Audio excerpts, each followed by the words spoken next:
Hello friends, good morning. Welcome to my amazing sa pyara sa channel Physics Universe. I hope you are all fine at your home and we are enjoying these online lectures. So guys, today's our topic is application of Pascal's law. Previously we studied Pascal's law.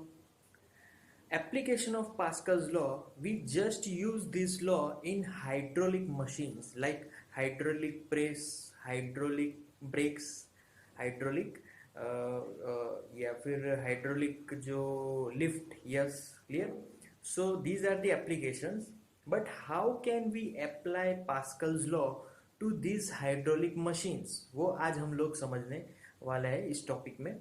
So hydraulic, उसमें first of all हमें क्या करना है कि एक vessel लेना है. ठीक है. So this vessel is just connected with one pipe.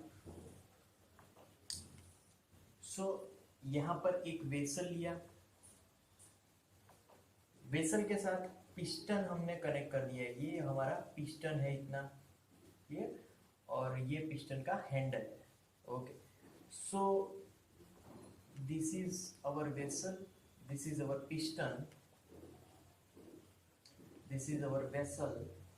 ये पाइप है, जो ये जो पाइप है वो दूसरे वेसल को कनेक्ट करेगा. ओके. सो यहां पर दूसरा वेसल कनेक्ट होगा. दूसरा जो वेसल है उसका जो एरिया है वो पहले वेसल से ज्यादा होगा, उसका जो पिस्टन है वो भी ज्यादा हो जाएगा. क्लियर. तो हाइड्रोलिक, इसको हम लोग एक सिंपल हाइड्रोलिक मशीन बोल सकते हैं. ओके. अब हमें क्या करना है कि ये जो वेसल्स है उसके बीच में ये जो जगह है उसमें हमें एक लिक्विड भरना है. लिक्विड थोड़ा गाढ़ा होना चाहिए, जिसका रिफ्रैक्टिव इंडेक्स थोड़ा ज्यादा होना चाहिए. अगर रिफ्रैक्टिव इंडेक्स ज्यादा होगा तो हमें उतना ही कम फोर्स से ज्यादा अच्छा, बेहतर, बेनिफिशियर उसका प्रोडक्ट, उसका रिजल्ट मिलने वाला है. क्लियर. सो ऐसा हमने एक कंस्ट्रक्शन तैयार किया, उसको बोलेंगे हाइड्रोलिक मशीन. ओके.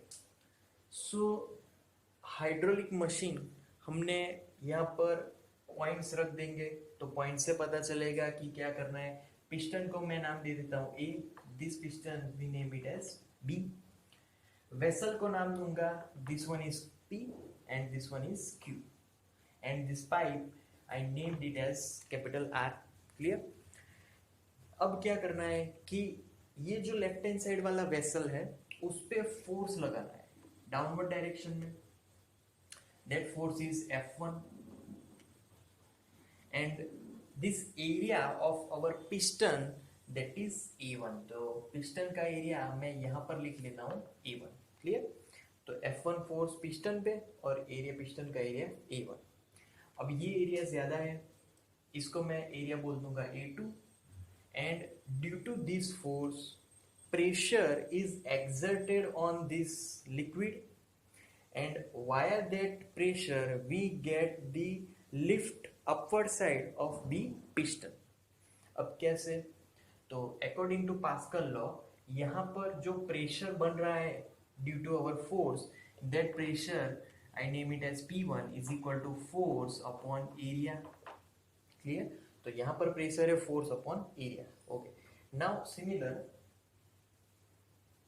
सिमिलर यहां पर उसके कारण जो प्रेशर मिलेगा दैट इज P2. तो अकॉर्डिंग टू यहाँ पर भी फोर्स कहाँ पे मिलेगा, अपवर्ड साइड, क्योंकि यहाँ पर हम लोग फोर्स लगा रहे हैं, उससे यहाँ पर फोर्स मिलेगा upward direction. And that force I name it as F2. Clear. So P2 is equal to, I have to write F2 upon A2. अब अकॉर्डिंग टू पास्कल लॉ में हमने क्या जाना था, P1 is equal to P2, दोनों pressures same है. तो अब प्रेशर सेम है तो मैं लिख सकता हूँ right hand side are also same. So F1 upon A1 is equal to F2 upon A2. Clear. अब यहां पर एरिया बढ़ाने से क्या फायदा होगा ये पहले जान लेते हैं. सपोज के मेरा एक फोर्स है, मैं यहाँ पर सबके वैल्यूज पुट करने वाला हूँ। सपोज कि मेरा फोर्स है 10, suppose F1 is 10 Newton. E1 में लिख लूंगा 5 मीटर स्क्वायर लिख लेते हैं, एरिया है क्लियर। तो मेरा P1 होगा 2 हो जाएगा, 5 2 ज़ा 10 क्लियर। तो अकॉर्डिंग टू दिस यहाँ पर क्या हुआ, एरिया ज़्यादा मैंने लगा दिया, फोर्स भी उसी हिसाब से ज़्यादा मिलेगा। दैट मीन्स यहाँ पर आंसर 20 न्यूटन और यहाँ पर एरिया 10 मीटर स्क्वायर। अब यहाँ पर भी हम लोग कट करके आंसर क्या होगा, 2 होगा, 2 इज इक्वल टू 2 हो जाएगा। तो एरिया बढ़ाकर मैंने क्या किया कि फोर्स भी बढ़ा दिया, क्योंकि overall pressure remains constant, pressure constant रहने वाला है अकॉर्डिंग टू पास्कल्स लॉ। तो प्रेशर सेम होगा, इसीलिए हम लोग अगर एरिया बढ़ाएंगे तो फोर्स ज़्यादा मिलेगा। सो एज अ प्रोडक्ट हमें फोर्स ज़्यादा मिला। मैंने लगाया यहाँ पर कम फोर्स, पर यहाँ पर फोर्स उसका जो रिजल्ट है वो मुझे ज़्यादा मिला। क्यों? क्योंकि मैंने एरिया बढ़ाया, प्रेशर को तो कांस्टेंट रहना पड़ेगा, इसीलिए एरिया बढ़ाने से मेरा फोर्स भी बढ़ गया। That's why I get here more force than I give here. Clear? So that's the effect of Pascal's law. यहाँ पर we know that A2 greater than A1.